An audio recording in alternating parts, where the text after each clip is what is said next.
మోకాల నొప్పులకు ఎటువంటి సర్జరీ లేకుండా ఎపియాన్ పెయిన్ క్లినిక్ అందిస్తున్న అత్యాధునిక చికిత్స.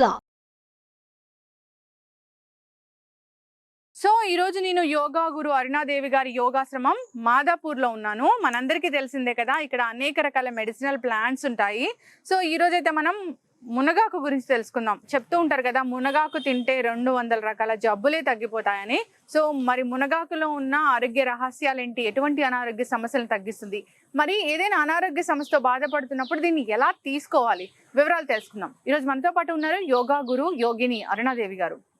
అరుణాదేవి గారు నమస్తే. నమస్తే అండి. అనేక ఆరోగ్యానికి సంబంధించిన విషయాలు, సో ముద్రలతో ఎలా తగ్గించుకోవాలి జబ్బుల్ని, యోగాతో ఎలా తగ్గించుకోవాలి, కషాయాలు ఎలా ప్రిపేర్ చేసుకోవాలి, సో ఆరోగ్యవంతంగా జీవించడం ఎలాగా, ఎటువంటి కెమికల్స్ వాడకుండా అని చెప్తూ ఉన్నారు. సో ఈ రోజైతే చెప్పండి మేడం, మునగాకు గురించి చెప్తూ ఉంటారు 200 రకాల జబ్బుల్ని తగ్గిస్తుందని. సో మీరేం చెప్తారు దీని గురించి? నిజంగానే అండి, 200 ఇంకా ఎక్కువే చెప్పొచ్చేమో. ఎందుకంటే ఆల్ మెడిసిన్స్ ఉన్నాయి, ఏ కే ఈ అన్ని ఉన్నాయి ఇందులో. ఈ మునగాకు ఎంత ఉపయోగం అంటే, మనం తీసుకున్న టీ లేకపోతే జ్యూసెస్ ఇవన్నీ కూడా ఇంకా మేము ట్రీట్మెంట్ లో కూడా వాడతాం ఇవి. అంటే కొన్ని పెయిన్స్ కి కొన్ని ఆకులతో కిడీస్ తయారు చేసి మసాజ్ లో వాడతాం కొన్ని ప్రాబ్లమ్స్ కి. అలాగే ఇది ముఖ్యంగా మునగాకు ప్రతిరోజు ఆహారంలో తీసుకోవాలి. విటమిన్ డెఫిషియన్సీ ఉన్న వాళ్ళు కానీ, ముఖ్యంగా ఇప్పుడు మనం వైరస్ బారిన పడి ఆల్రెడీ మనం కరోనా ఈ వైరసెస్ వచ్చి ఈ వైరల్ ఫీవర్స్ వచ్చి తగ్గిన వాళ్ళకి, ఇంకా ఫీవర్ దగ్గర 1-2 సంవత్సరాలు అయినా కూడా నీరసం మాత్రం ఎవరికి తగ్గట్లేదు. అసలు చాలా మంది చెప్తూనే ఉన్నారు, వచ్చి తగ్గిన 2 సంవత్సరాలు అయినా కానీ ఇంకా నీరసం ఉంటూనే ఉంది. ఇంకా డయాబెటీస్ లెవెల్స్ పెరుగుతున్నాయి, యాంగ్జైటీ పెరుగుతుంది, తర్వాత చాలా వీక్ గా ఉంటున్నాము, పెయిన్స్ వస్తున్నాయి, కాల్షియం డెఫిషియన్సీ వస్తుంది, విటమిన్ డి తగ్గుతుంది, ఇవన్నీ ఉన్నాయి. కాబట్టి ఇది మన ఆహారంలో తీసుకోవాలి. మనకందరికి తెలిసిన విషయం ఏంటంటే, ఇవి మామూలుగా మనం పప్పు మునగాకు వండుకుంటాం, ఆకుకూరలాగా, పాలకూర తోటకూర లాగానే వండుకుంటాం, అది అందరికీ తెలిసిందే. ఇంకా ఏంటి అంటే, ఎవరికైనా సైట్ అంటే ఆల్రెడీ స్టార్ట్ అయింది, కొంచెం స్పెట్స్ పెట్టుకుంటున్నారు అనుకున్న వాళ్ళు ఈ ఆకు ఎంతో అవసరం లేదండి. ఇదిగో ఇన్ని ఆకులు చాలు, ఇన్ని ఆకులు చాలా, కొంచెం ఆకులు, ఒక 2-3 క్యారెట్స్ అంతే. 2-3 క్యారెట్స్ పీల్ చేసేసి ఇక ముక్కలు చేసి మిక్సీలో వేసుకుని, ఈ ఆకులు కూడా అన్ని ఆకులు చాలు, ఆకులు దాంట్లో వేసుకుని కొంచెం నీళ్లు పోసి మిక్సీలో గ్రైండ్ చేసి జ్యూస్ తీసేయండి. జ్యూస్ తీసి మంచిగా వడపోసేసేయండి. ఒక క్లాత్లో వేసి వడపోసి పిండేసి, మీకు ఒక చిన్న గ్లాస్ జ్యూస్ వస్తుంది. మీరు వాటర్ ఎంత వేస్తే అంత జ్యూస్ వస్తుంది. సో ఆ జ్యూస్ రోజు తాగండి. ప్రొద్దున్నే తాగొచ్చు, ప్రొద్దున వీలు కాని వాళ్ళు ఎప్పుడైనా సాయంకాలం కానీ ఈవినింగ్ సాయంకాలం కూడా తాగొచ్చు. ముఖ్యంగా పిల్లలకి, ఎవరైతే ఎక్కువసేపు అంటే స్కూల్ పిల్లలు ఎక్కువసేపు చదువుతారు, లేకపోతే ఎక్కువ టీవీ చూస్తారు, వీడియో గేమ్స్ ఆడతారు, అందరికీ సైట్. ఎందుకంటే టీవీ ఇలా చూసి పక్క నుంచి చూసి అందరూ మామూలుగా కూడా ఇలా చూడడం మొదలు పెట్టారు. చాలా తొందరగా స్పెట్స్ వచ్చేస్తున్నాయి. పిల్లలకి కనీసం వారానికి 2 సార్లైనా సరే ఈ మునగాకు 2 క్యారెట్లు వేసి జ్యూస్ తీసివ్వండి. అలాగే ఎవరైతే కార్పొరేట్ అంటే సాఫ్ట్వేర్ ఎక్కువ ల్యాప్టాప్ యూజ్ చేసి, ఎక్కువ కంప్యూటర్స్ యూజ్ చేసి అలానే కంటిన్యూస్ గా చూస్తూ వర్క్ చేసుకునే వాళ్ళు ఉంటారు, వాళ్ళైతే ప్రతిరోజు ఇది తీసుకోవాలి. ఇలా తీసుకోవడం వల్ల సైట్ పెరగకుండా ఉంటుంది. ముఖ్యంగా కళ్ళకి చాలా చాలా మంచిదండి, కళ్ళకి ఇది.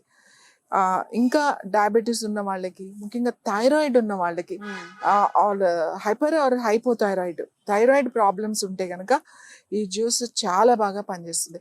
థైరాయిడ్ ప్రాబ్లం ఉన్న వాళ్ళు ఏం చేస్తారంటే, ఎన్నో ఆకులేదు, ఇన్ని ఆకులు చాలు, ఈ లేత ఆకులు కదా, ఇన్ని ఆకులు తీసుకుని ఓకే కడిగేసి కొంచెం చిన్న రోళ్ళు ఉంటాయి కదా, అట్లా దంచి ఇట్లా జ్యూస్ ఇలా చేత్తో ఇట్లా జ్యూస్ అంటే 1 టీ స్పూన్ చాలు మీకు. రోజు పొద్దున్నే ఖాళీ కడుపుతో ఆ చిన్న టీ స్పూన్ డైరెక్ట్ గా మీరు తీసేసుకోవచ్చు. థైరాయిడ్ బాగా కంట్రోల్లోకి వస్తుంది అలా తీసుకోవడం వల్ల.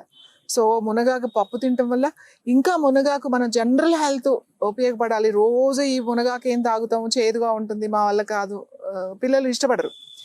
దీన్ని కారం చేసుకోవచ్చు, కూర వండుకోవచ్చు. మన పాలకూర తోటకూర అలా వండుకుంటాం అలాగే, అంటే కాకపోతే ఏం కలపకుండా, టమాటో అట్లాంటివి ఏం వేయకుండా ఈ కొన్ని ఆకులు మాత్రమే తీసుకుని, అన్ని ఆకులు తీసుకుని కొంచెం ఒక ఉల్లిపాయ, కొంచెం పచ్చిమిరపకాయ, మనం తాలింపు వేసుకుంటాం కదా, ఎండుమిరపకాయ అట్లా వేసేసి ఇవి వేసేసి పాలకూర ఎలా మగ్గనిస్తాము అలానే ఉల్లిపాయ ముక్కలు పెద్ద పెద్దవి కోసుకుని అట్లా మగ్గనిచ్చి తింటే చాలా బాగుంటుంది.